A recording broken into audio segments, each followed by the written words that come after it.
Well, it finally happened. 2 years and a day after Hamas's fateful terrorist attack on October 7, 2023, and the devastating war that followed, it seems we have finally reached a turning point. Last night it was announced, and about an hour ago in Sharm el-Sheikh, Egypt, it was signed. Israel and Hamas signed the U.S. drafted agreement to end this war in Gaza. Reports are saying it has come into effect already, but the Israeli government and the cabinet especially needs to approve it at 6 p.m. Israel time tonight.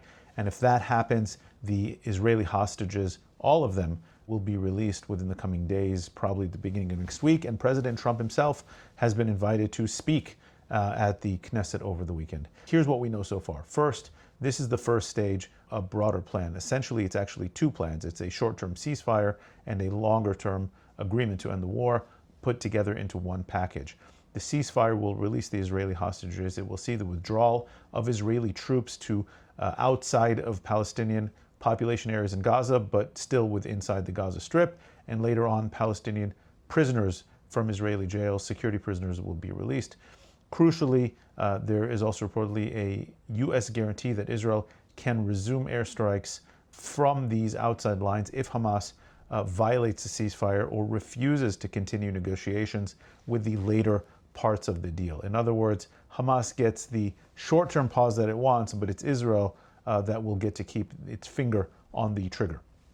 Why now? Why didn't this happen a year ago, 2 years ago, 6 months ago, whatever? Well, first of all, despite global criticism, Israel's campaign in Gaza City worked. It broke Hamas's resistance. It forced the Qataris and the Turks, Hamas's main backers, to make a choice. And America finally wielded its diplomatic leverage and used strategic incentives, carrots and sticks, against the Qataris and the Turks, who chose smartly their strategic relationship with Washington over a losing and toxic proxy. Basically, Hamas now, with the rest of the Iranian proxies defeated, Hamas is left isolated and cornered and had to make a choice between living to possibly breathe another day or suicide.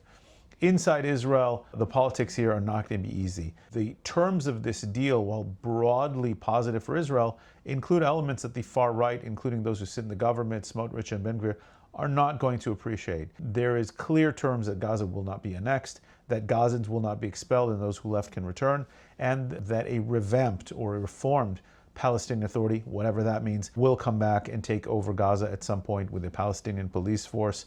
Also, of course, talks that will lead to a political horizon once again between Israel and the non-Hamas Palestinians. So they could leave the government, they could vote against the deal, they could sit this one out, or they could even bring down the entire government and lead to new elections. We'll see what happens today. Here's the big unknown, however: Hamas's disarmament and exit from the Palestinian politics and power structure. No one yet knows what that means. It is very unlikely, it's difficult for me to see that Hamas will accept its own disarmament, and if it does, it will play semantics. It might give up rockets and not machine guns. It might give up some kinds of arms, but not others.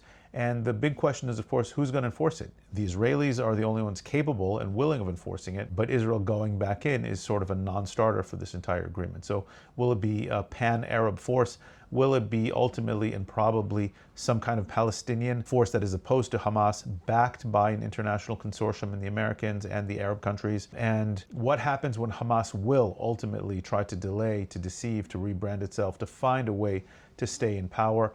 The US, Israel, the regional Arab powers have to be ready for Hamas to try to figure out how to backtrack. And as always, make sure you're following Middle East 24 for breaking coverage, analysis, insights from the region, about the Middle East. You can follow us on X, we're on Instagram, we are on YouTube now, and we have our new weekly podcast, the ME24 Breakdown, hosted by myself and Havi Buzo. So make sure to follow us, check us out, give us a like, subscribe, and tell all your friends about us at Middle East 24.